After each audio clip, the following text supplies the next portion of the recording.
Hello everybody and welcome to episode 16 of Enigmatica 2 Expert Mode. I know today is supposed to be Stoneblock, but I was sitting in the Stoneblock server and I'm like, what am I still supposed to do? Because everything else is going to be normally like the same that I did in the past, I guess. It's very similar to Stoneblock 1, so I kind of was out of motivation to play it.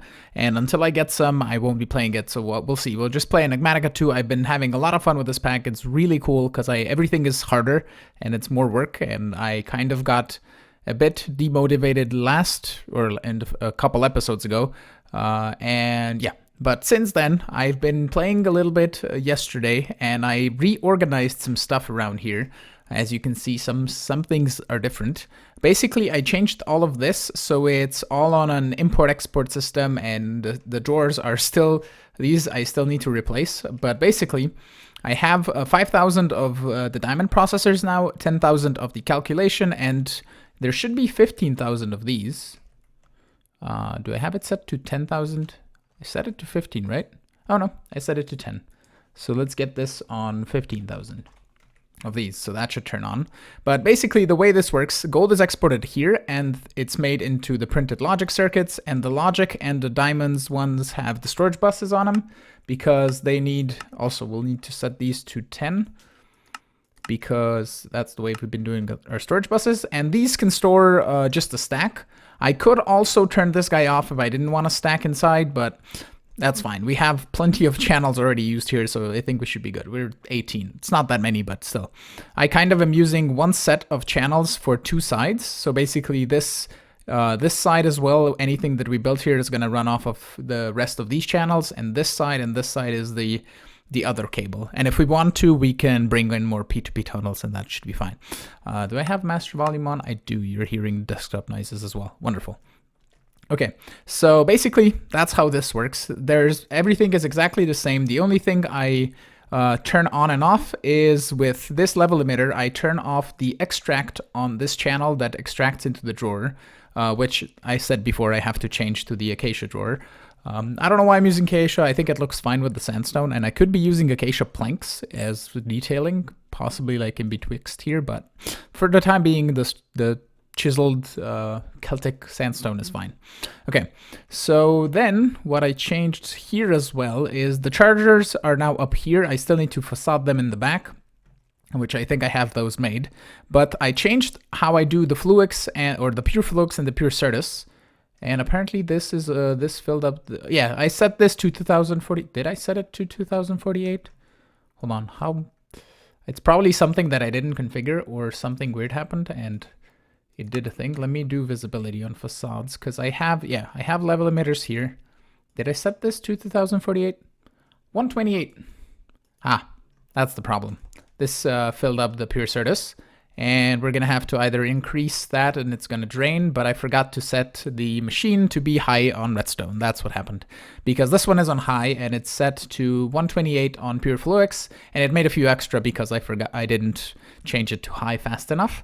And then over here, these guys are also set to 1024 of the Certus dust and the Fluix dust. So that is basically just each separate machine is turned on and off for the corresponding things, basically.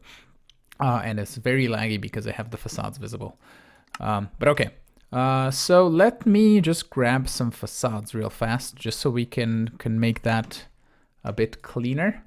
So I have, these are painted with sandstone, these are painted with sandstone. I don't know which ones are which. We're gonna have to see. This is the circular one, I believe. Okay, let's just check these facades. You're the circular, and you should be like the chiseled, right? Oh no, you're just regular sandstone. Okay. We can use these circular ones in the back here. No one's gonna notice it anyway. Like that. And then we can also smack some facades right up here, not here. Can I reach? Oh, I grabbed the thing. Okay, let's do this. I grabbed the Certus quartz out of the thing. So let's do like this. And then these facades. Bam, bam, bam. So that should be nice and covered. Awesome. And I grabbed a church Certus. We can just toss. Oh yeah, this I don't have configured on the thing. I could actually do this as well. I could have a level emitter, which I probably should have over here to configure the exports on the other ones. I would have to have 3 level emitters. No, I would just have to have 1 level emitter and redstone conduit, and that should be fine. Yeah, I'll do that in a moment. I wanted to cover these guys with facades as well. I don't think I'll have enough. No, I'll have enough because I have 16. So that'll be nice and neat. Okay, cool. We can increase the numbers on these depending on how much we need for making the humongous storage disks. And I also moved the, let's just remove this for the moment. I moved the wood production over to like this mechanism cube. So it's now on top of here. And anything else I did do in between episodes? Not really. I just went down here. Firstly, I added a wall so we don't see the ugly sand that is behind. And I also replaced all of the torches with chiseled thingies in the floor. I don't know where they are exactly, but the chiseled blocky bits. And I also replaced the floor with smooth sandstone, so it's nice and smooth on the bottom. I still need to, as you can see, replace some of the lightings and also chisel some of this, which is what I've been doing, is just going into here. You can select the smooth sandstone, and then I can just chisel around. But yeah, I need to still replace a few of the lights. Okay, so today I want to do a bit of building, and what I'm thinking is running a circular sandstone around here, and we can do that in the floor as well, or maybe a different type of sandstone, but I've been using the circular kind of like on the border here, and I think it will look cool once we raise this wall up to match this, and we can put on a ceiling basically. And I want to have, if that would be here, then I have like a 3 gap that I can just cover with something, although that is probably going to be better if we're going to do wood probably on top of this anyway. But yeah, I want to do some building, so let me get a little bit of it done and we'll look at it once I have a bit of progress. After quite a bit of progress, I have an entire ceiling done, and I kind of have a little bit of a design. It's just sandstone, basically. I decided against using any sort of acacia wood. I don't know if it would even look great if we grab some planks. Oh, that was a bad, it is a bad move. We have planks in the system, but it's fine. But acacia has some chisel varieties, and we could use, for example, like maybe these large plates, because they look a bit better, and they would match the drawers, kind of, because the drawers have the normal acacia texture, which we would just have to use these, which I think is okay if we wanted to add some sort of texture to it. But I've been using the building gadgets and the exchanging gadget. I currently can't charge it. There was a mod called wireless charger in the back before, but it has been since removed, and the only wireless charger that we can get, I think, is the charger from Ender.io, this guy, the wireless charger. We can't really charge anything else this way. There's also wireless charging antennas, I believe. Charge, if I look for charge, I should find it. Yeah, there's wireless charging antennas, which is kind of the same thing, but it requires bone meal and electrical steel, and the problem is the casings. We can't really get to a hardened cell frame, because an energy cell frame is machine frame. With machine frames, all of the other blocks, it's a whole bunch of steps, which we're not there yet. So I could do, for example, why are you not? Oh, because you only work, oh, this is the chiseled stuff. I could have that in the floor, which then again might not look bad, but for the time being, I'm just gonna leave it sandstone, and we can change it on stream or something. But for right now, I just want to get a build. I just wanna. I've been speaking weirdly again. But the second floor is kind of done, and this is gonna be the basement of it. So we're gonna have a 3-block gap, and then this block is gonna be the next floor, and we're just gonna run it over to here. And then I need to do something about the middle, because I want to have another floor on top of this and possibly bring it in a bit. And I don't know yet how to do that, but I'm gonna need to grab a bunch more sandstone, do a bit more building, because I want to have magic on top of this base as well. And we're gonna need, probably it would be easiest, now that I'm thinking about it, to go underneath the base rather than go above. But if we don't go above, it's just gonna be a flat something. But we're probably gonna need astral sorcery stuff as well. And we can probably pre-plan a blood altar somewhere in here. That could be a thing. So let me just get another basement in, and then we're gonna see about how we wanna set up the top part and see where we want to have the blood altar and stuff like that. But let me just do a bit more building and I'll be back shortly. I got the sides of the next floor's wiring space in, and we're gonna install another floor here soon on top. I think I'm just gonna be doing that probably, I mean, I'll do the building off camera, that's for sure. But I have a singular torch here because we have, I think if I turn on F7, we have 3 spaces that we need lighting on.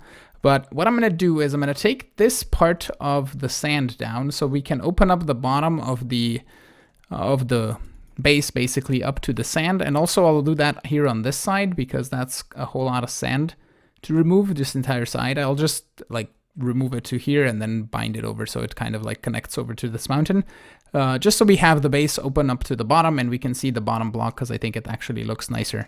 And then when that's done, we can start putting on the second floor. So I'll bring you back once I have everything here removed and I'll show it to you how it looks.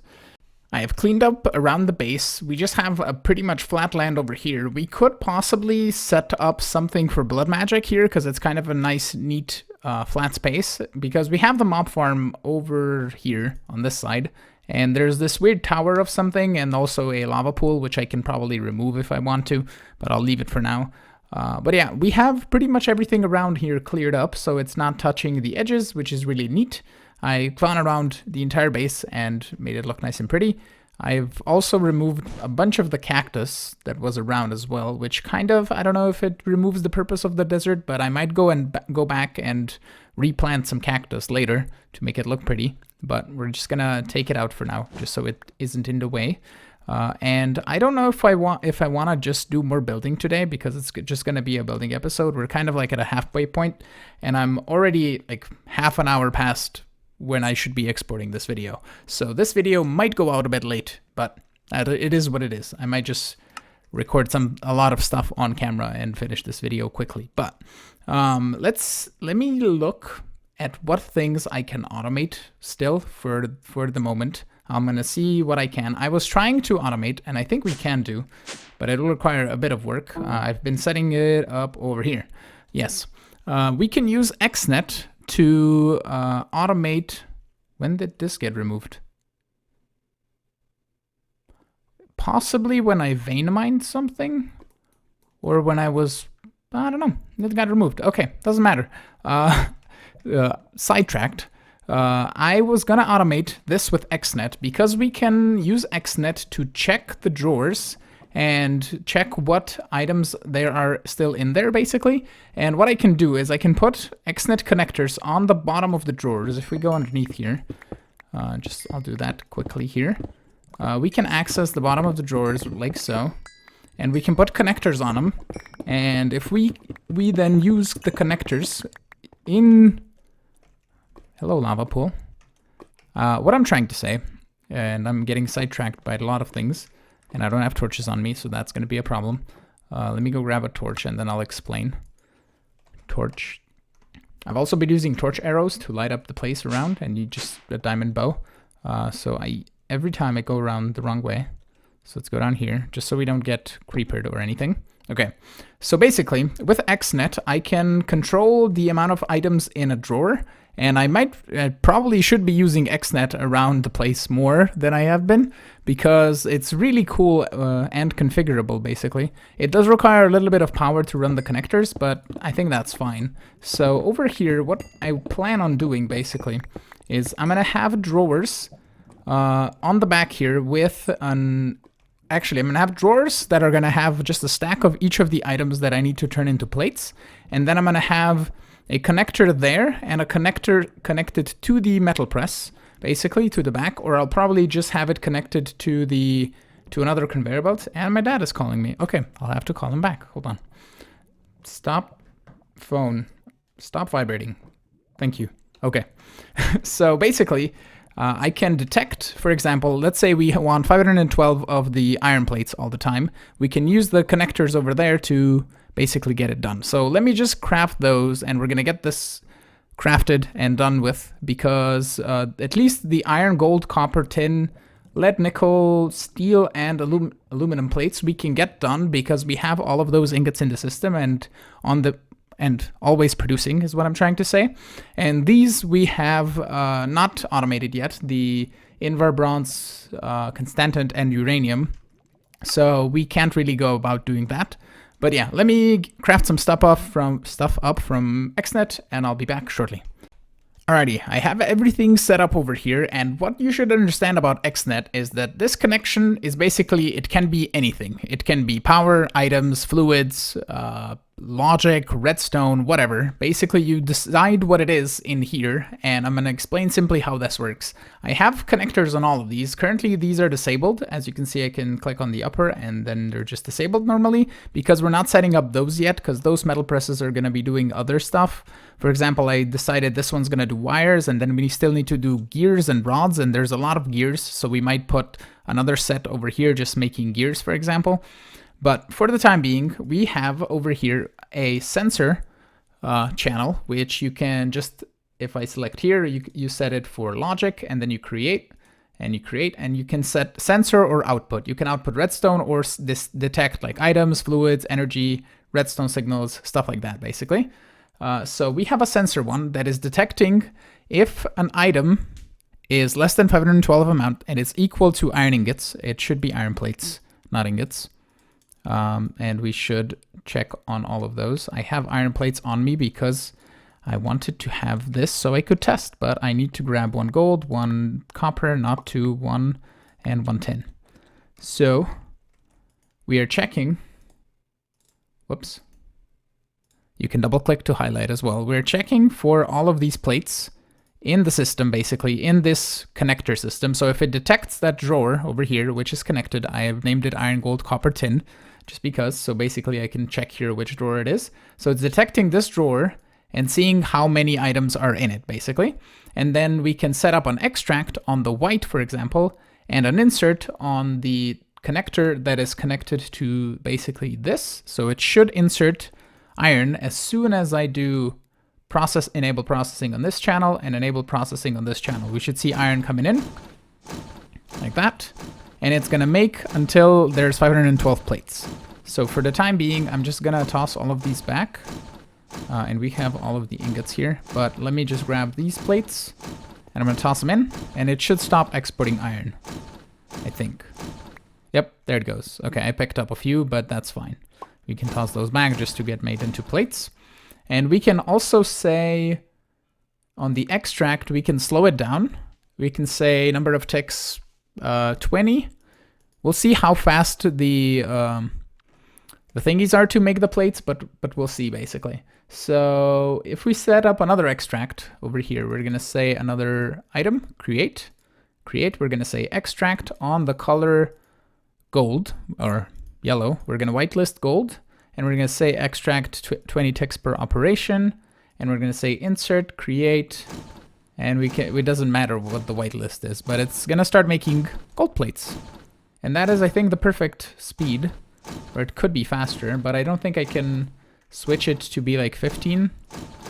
We can do like 5, which is going to be, it's going to be putting it on, oh no, that's my magnet. Doing things, go off magnet, please.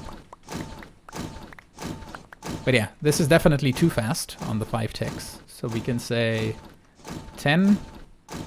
Let's pick up all of this gold. Yeah, 10 is still too fast. So let's just keep it on 20 and we should be fine. And basically this interface is just set up so we can provide all of the ingots here that we need. And I don't have to have 2 exporters on 2 drawers exporting things. And I kind of forget that interfaces can do this, and it's really neat as well when you need more than 1 item being exported, which is really neat. So yeah, this is going to be making us gold plates until we have 512 of them, and apparently some of them went off the side, yeah, when I was doing the other stuff. But that's going to make the gold, and I'm going to set up as well an extract item, create, extract on the orange. We're going to extract copper. We're going to say insert. And that should be doing copper as well. So it's going to start backlogging, basically. But once all of the plates are backlogged, we should be fine. So I don't know if I can configure this so that only 1 extract is going at the time, basically. But we're gonna say extract onto activate. Oh, it's still doing copper.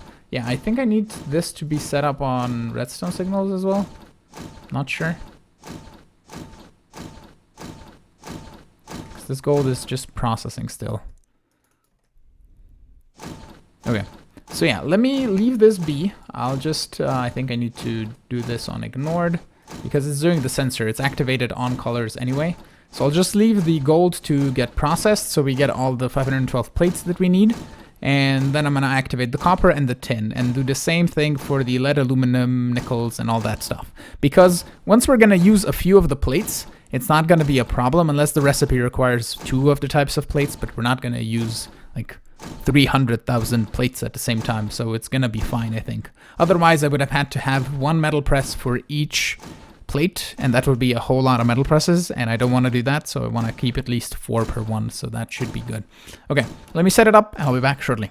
So I figured out how everything should work over here. I moved the connectors around and I needed 2 connections on the interface, so I got enough extract channels because you're just left with 3 because it's 8 total and we need 1 to be a sensor one. So yeah, I could have gotten away with 1 if I had another one for the sensor, but I don't think I can get around other than adding 2 connectors to the interface. So the bottom one is doing the extraction and the one on the side here. So basically for the extract, I decided to set this on count and extract 8 items every 100 ticks because the metal press works at a certain speed, and that way I think it's close enough. Well, yeah, right there, you saw that the items just disappear and then they reappear again. Like so, and we don't get much backlog here on top. And I'm currently just enabling one at a time each of these. So this one is currently inactive and it's currently doing the aluminum, and it's gonna do the copper on the same channel, but that's fine because it's going to 2 different metal presses. So yeah, once the aluminum finishes, I'm gonna turn on the steel, and that should be pretty much it on the plate part. So I'm gonna see if I want to do the wires today, but I don't really feel like it, and I can do that off camera. And for the gears, I'm gonna see how many gears we're gonna have. If 12 different slots here for the gears are gonna be enough. We also need some spaces for the rods. So for the gears, I'm gonna have to go through all of these. Like the wood gear we can craft manually, the stone gear we can craft manually, the iron gear is used to make a lot of stuff, so that's gonna definitely be a thing. Also the gold, so that's 2. The diamond as well, but that is craftable also in the metal press. We need to extract 4 diamonds. I'm gonna see if, yeah, we can extract 4 diamonds. We can set it up with XNet. So that's 1, 2, 3 emerald gear. No. Copper gear, definitely 4, 5. Silver is used for upgrade kits, so yeah, 7, 8, 9, that one's not. 10, the nickel one is only for fractionating stills and the clastic deposition augment, so I don't think we need that one. Platinum we don't need. We're at 10, I think. And then we're gonna need mana infused, but we don't have that yet, so that would be 11. And then we're gonna need steel, so that's gonna be 12. And we're gonna need electrum, that's 13. Invar 14, bronze 15, constantan 16, signalum 17. Because it is for a lot of these. And then lumium 18, and then enderium is used for combination crafting, so 19 total gears. So we can do another setup here where we're going to have 4, 8, 12, 16, 20 spots for the gears, which should be fine, and we can do the rods over here as well, and we can do 2 rods per metal press if need be.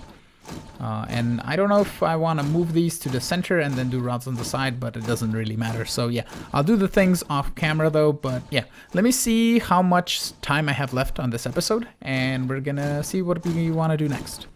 I think it's alright if we wrap up the episode here. I also want to just show you that I made an Akasic tome, which is basically a tome that holds all the books, and you can make that by making a normal Akasic tome, which is just a book and a bookshelf, and then you craft it with 2 magical wood and more bookshelves and some paper, and you get the tome that has all of the manuals inside, or at least most of the manuals. It has all of these. I added the Tome of Knowledge, the Thaumonomicon, you had the Lexica Botania as well, and the Astral Tome are already in here. And I also have my Ender book, so that is really neat. I have everything here. I can teleport around.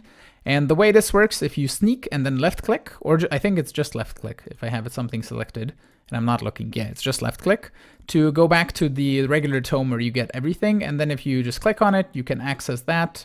You can even sneak right click and then just sneak left click to get it out of the way. And if you want to drop something that is in the book, you sneak and then press Q while you have that book selected, and it's going to drop the book out.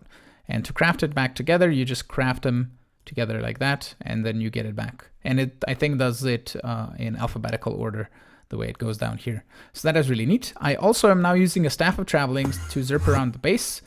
We don't really have wireless charging yet, as I've said, but I did make a charge pad from Mechanism, which just, it's a pressure plate, you stand on it, and it charges up your internal inventory, any item that can be charged, basically.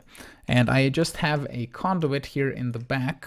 You can see it through here, and I have a P2P tunnel for FE connected to that to the controller down there, and it's just charging it up, basically. I also added another elevator here, and I'm going to add another one, like 3 blocks gap between, and another elevator, so we can get the second floor going. So that's going to be neat, but I just wanted to show you this over here in the back. It's like this, basically, just the P2P tunnel and a smart cable. So that's really cool. Okay, this is going to be it for today, though, so I want to thank you all for watching. I'm hoping you enjoyed today's episode. If you did, make sure to hit the like button. Also, consider subscribing to see new videos. Support me on Patreon if you want, and I will see you all in the next episode. Have a great one. Bye-bye.